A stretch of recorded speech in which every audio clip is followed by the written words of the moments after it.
Hello viewers, welcome to my channel.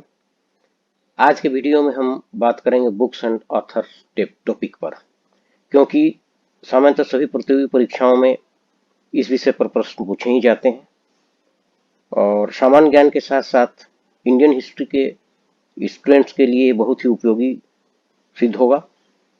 इसमें हम आपके लिए 20 ऑब्जेक्टिव प्रश्नों का सेट भी दे रहे हैं, जिसका अभ्यास आप कर सकते हैं। वास्तव में यह एक सीरीज है और ये सीरीज के अंतर्गत यह पहला वीडियो है।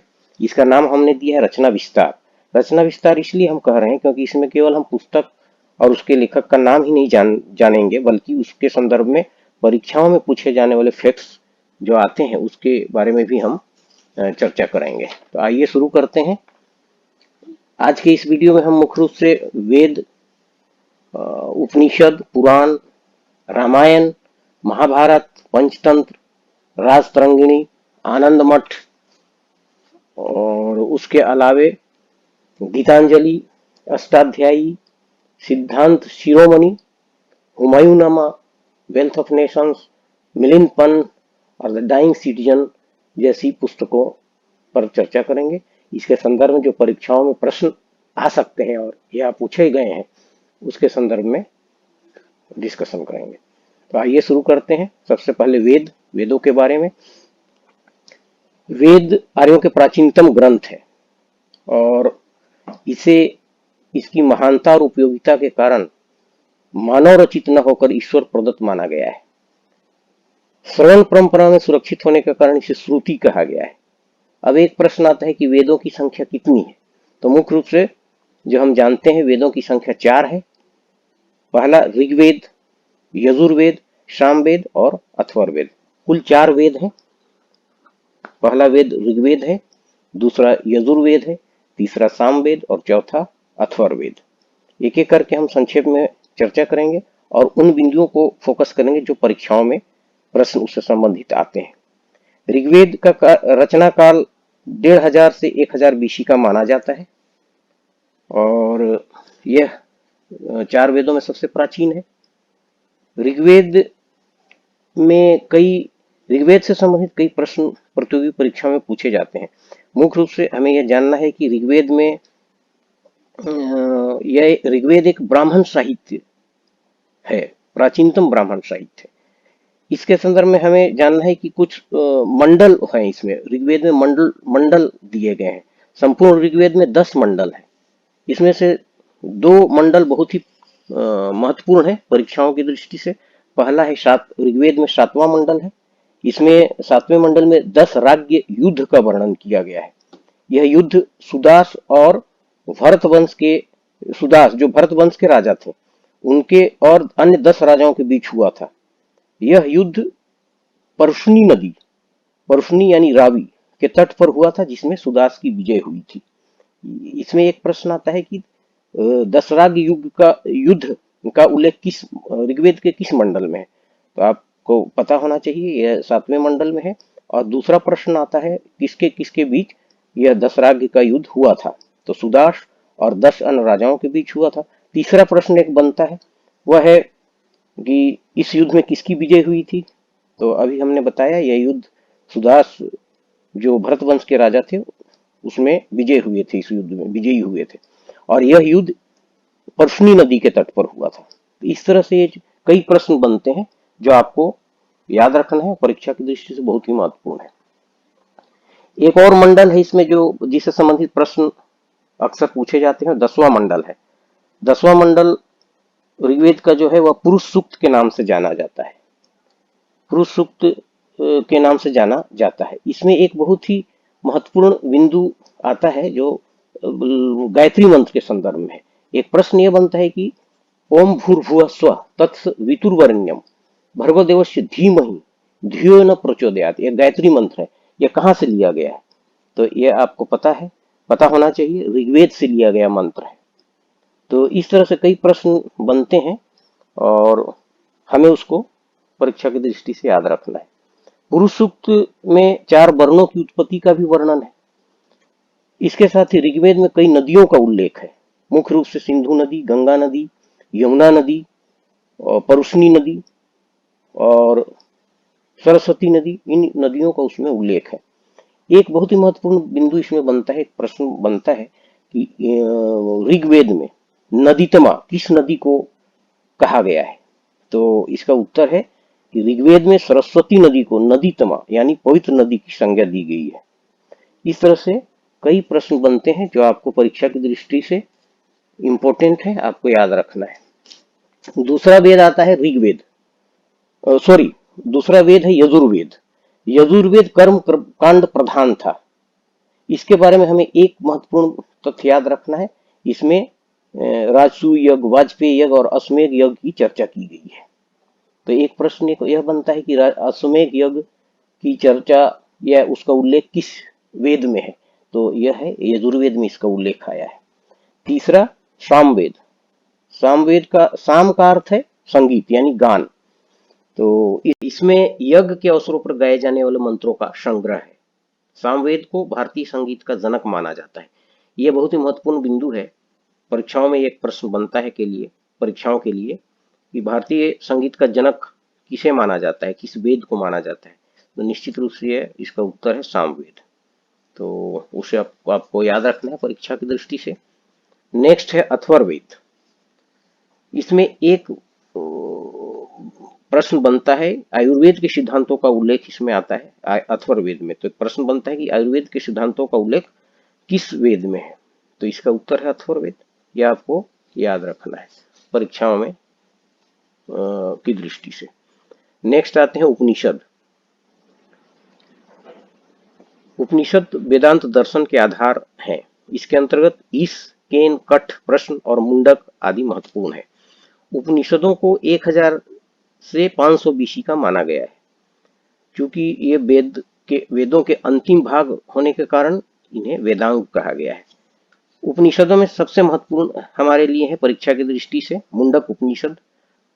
भारत का राष्ट्रीय चिन्ह जो है उसमें एक शब्द लिया गया है सत्यमेव जयते। यह मुंडक उपनिषद से ही लिया गया है। इसमें एक प्रश्न बनता है कि भारत के राष्ट्रीय चिन्ह में अंकित शब्द किस पुस्तक से या किस उपनिषद से लिया गया है।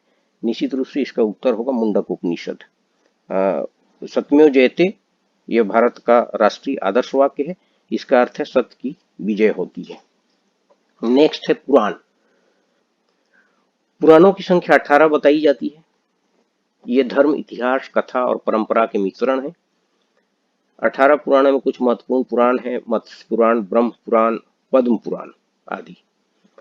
इन पुराणों में प्राचीन शासक जो हैं उनके वंशों की जानकारी मिलती है। फॉर एग्जाम्पल मत्स्य पुराण में सतवाहन वंश की जानकारी मिलती है। विष्णु पुराण से मौर्य वंश, वायु पुराण से गुप्त वंश की जानकारी मिलती है। अग्नि पुराण में तांत्रिक पद्धति की जानकारी दी गई है। नेक्स्ट है जिसकी हम चर्चा करेंगे है रामायण। रामायण महर्षि वाल्मीकि की रचना है। यह संस्कृत भाषा की पहली वर्णात्मक रचना है। यह महाकाव्य है और इसमें रामचंद्र की कथा का वर्णन है। रामायण से आर्यों की सभ्यता संस्कृति के बारे में भी जानकारी मिलती है। इसमें कई प्रश्न बनते हैं जैसे रामायण किसकी रचना है। तो यह महर्षि वाल्मीकि की रचना है। यह किस भाषा का महाकाव्य है। तो संस्कृत भाषा का महाकाव्य है। एक उल्लेखनीय बिंदु है, रामायण को आदि काव्य और महर्षि वाल्मीकि को आदि कवि की संज्ञा दी गई है। नेक्स्ट है महाभारत। महाभारत महर्षि वेदव्यास की रचना है। इसमें महाभारत युद्ध का वर्णन है और इसकी मूल कथा कौरवों और पांडवों के बीच के युद्ध की है। महाभारत का युद्ध 18 दिन तक चला था और इसमें 18 अध्याय या पर्व यानी 18 अध्याय हैं। इसमें एक महत्वपूर्ण बिंदु इंडियन हिस्ट्री के विद्यार्थियों के लिए मुख्य रूप से बनता है कि फारसी में महाभारत का क्या नाम है। तो फारसी में इसका नाम है रज़्मनामा। इसका फारसी में अनुवाद नकीब खां मुल्ला कादिर तथा शेख सुल्तान मुल्ला शेरी और फैजी की देखरेख में हुआ था। ये परीक्षा की दृष्टि से महत्वपूर्ण है, आपको याद रखना है इसमें। नेक्स्ट जो पुस्तक है वह है पंचतंत्र। बहुत ही प्रसिद्ध रचना है। और ये विष्णु शर्मा की रचना है। गल्फ साहित्य का प्रारंभ इसी से होता है। यह गुप्तकालीन रचना है। एक महत्वपूर्ण बिंदु परीक्षा की दृष्टि से एक प्रश्न आता है कि पंचतंत्र किस काल की रचना है, तो इसका उत्तर है गुप्तकालीन रचना है। इसकी कहानियां बहुत ही शिक्षाप्रद है और संसार की 50 से अधिक भाषाओं में पंचतंत्र का अनुवाद हो चुका है। फारसी इसका फारसी अनुवाद नौसीरवा कहलाता है, जबकि पंचतंत्र का अरबी अनुवाद कलीलाह व दीवना कहलाता है। तो इसमें कई प्रश्न बनते हैं, जैसे पंचतंत्र का अरबी अनुवाद का क्या नाम है, तो उत्तर है कलीलाह व दीवना। उसी तरह इसका फारसी अनुवाद का क्या नाम है, नौसीरवा। तो इस तरह से आपको परीक्षा की दृष्टि से याद रखना है। नेक्स्ट पुस्तक है राजतरंगिणी। राजतरंगिणी कलहन की रचना है। इसमें 12वीं शताब्दी के कश्मीर के राजाओं का सिलसिलेवार विवरण मिलता है। इसके साथ ही एक बहुत ही महत्वपूर्ण पुस्तक है, प्राचीन भारतीय इतिहास का एक अच्छा स्रोत है।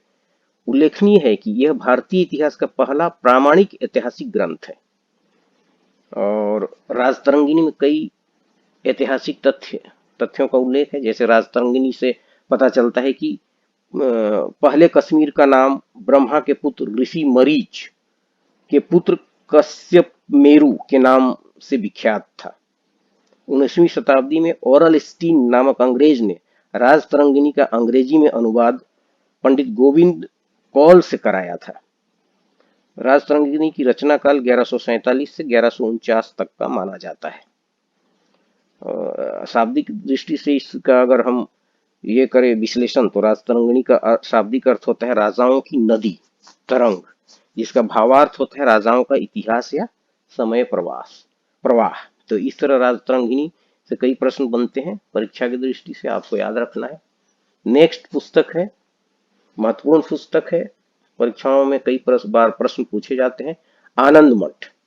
यह बंगला साहित्य की प्रसिद्ध रचना है आनंद मठ और इसके लेखक है बंकिम चंद्र चटर्जी। आनंद मठ देशभक्ति से ओतप्रोत एक औपन्यासिक रचना है और भारत का राष्ट्रीय गीत वंदे मातरम इसी पुस्तक से ली गई है।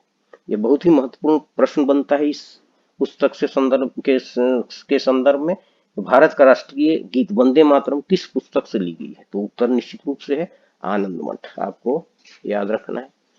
नेक्स्ट पुस्तक है गीतांजलि। यह भी एक प्रसिद्ध रचना है, मूलतः बंगला भाषा में लिखी गई है और इसके लेखक हैं रविंद्रनाथ टैगोर। बाद में इसका अंग्रेजी में भी अनुवाद हुआ और इस कृति पर रविंद्रनाथ टैगोर को 1913 में साहित्य का नोबेल पुरस्कार दिया गया था। कई प्रश्न बनते हैं इसमें, फॉर एग्जाम्पल 1913 में साहित्य का नोबेल पुरस्कार निम्नलिखित में से किस पुस्तक के लिए दिया गया, तो उत्तर आएगा इसमें गीतांजलि। उसी तरह गीतांजलि की रचनाकार कौन है, तो निश्चित रूप से है इसका उत्तर रविंद्रनाथ टैगोर। नेक्स्ट हम लोग बात करते हैं अष्टाध्यायी पर।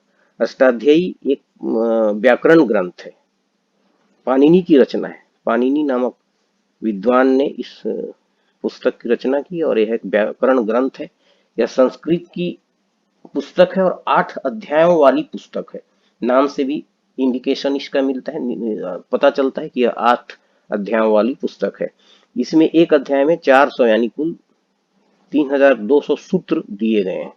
उल्लेखनीय है कि भारतवर्ष नाम सर्वप्रथम अष्टाध्यायी में ही आया है। इससे संबंधित प्रश्न अंत में दिए गए हैं, आप उसका अभ्यास कर सकते हैं। नेक्स्ट आते हैं सिद्धांत शिरोमणि। बहुत ही प्रसिद्ध रचना है, भास्कराचार्य द्वारा लिखी गई है। भास्कराचार्य ने इस विख्यात ग्रंथ की रचना 1150 ईस्वी में की थी। सिद्धांत शिरोमणि नामक यह ग्रंथ 4 खंडों में विभाजित है। उसके 4 खंडों के नाम है लीलावती, दूसरा है बीजगणित, तीसरा है गणिताध्याय, चौथा है गोलाध्याय। इससे संबंधित इंडियन हिस्ट्री से संबंधित कई प्रश्न परीक्षाओं में पूछे जाते हैं। जैसे मुगल बादशाह अकबर ने लीलावती का फारसी तर्जुमा करवाया था। उसी तरह 1810 में लीलावती और बीजगणित का अनुवाद H.T. Cool brooks H.T. Colebrook ने अंग्रेजी में किया था, जबकि गणिताध्याय और गोलाध्याय का अंग्रेजी रूपांतर 1861-62 में विल्किंसन द्वारा किया गया। नेक्स्ट पुस्तक है हुमायूं नामा, प्रसिद्ध पुस्तक है और यह गुलबदन बेगम के द्वारा लिखी गई पुस्तक है। गुलबदन बेगम प्रथम मुगल बादशाह बाबर की पुत्री थी और इस पुस्तक में गुलबदन बेगम ने हुमायूं के समय का विवरण पेश किया है। मुख्य रूप से भारत की आर्थिक दशा की महत्वपूर्ण जानकारी इस पुस्तक से प्राप्त होती है। नेक्स्ट है wealth of Nations. Wealth of Nations एक विश्व विख्यात कृति है। विश्व प्रसिद्ध अर्थशास्त्री एडम स्मिथ की जगत प्रसिद्ध रचना है ये। इस पुस्तक का पूरा नाम है an inquiry into the nature and causes of wealth of nations. यह सर्वप्रथम 1776 में प्रकाशित हुई थी और आर्थिक विचारधारा के इतिहास में यह क्रांतिकारी ग्रंथ माना जाता है। अब इसमें एक प्रश्न ये भी पूछा जा सकता है कि एडम स्मिथ किस देश के अर्थशास्त्री थे। तो एडम स्मिथ स्कॉटलैंड के अर्थशास्त्री थे और एडम स्मिथ को अर्थशास्त्र का जनक माना जाता है। नेक्स्ट है मिलिंदपन। मिलिंदपन एक प्रसिद्ध बौद्ध रचना है और यह 150 बीसी से 400 बीसी के बीच की रचना मानी जाती है। इसके रचनाकार है नागसेन, यानी नागसेन ने मिलिंदपन की रचना की है। यह ग्रंथ 7 अध्यायों में विभाजित है। इसमें मुख्य रूप से बौद्ध तत्वज्ञान, बौद्ध नीति शास्त्र और मनोविज्ञान की विस्तृत व्याख्या मिलती है। नेक्स्ट है द डाइंग सिटीजन। यह 2021 में लिखी गई विक्टर डेविस हैंसन की पुस्तक है। यह किताब एक सांस्कृतिक विश्लेषण है और इस पुस्तक की विषय वस्तु का केंद्र अमेरिका का कमजोर होता मध्यम वर्ग है।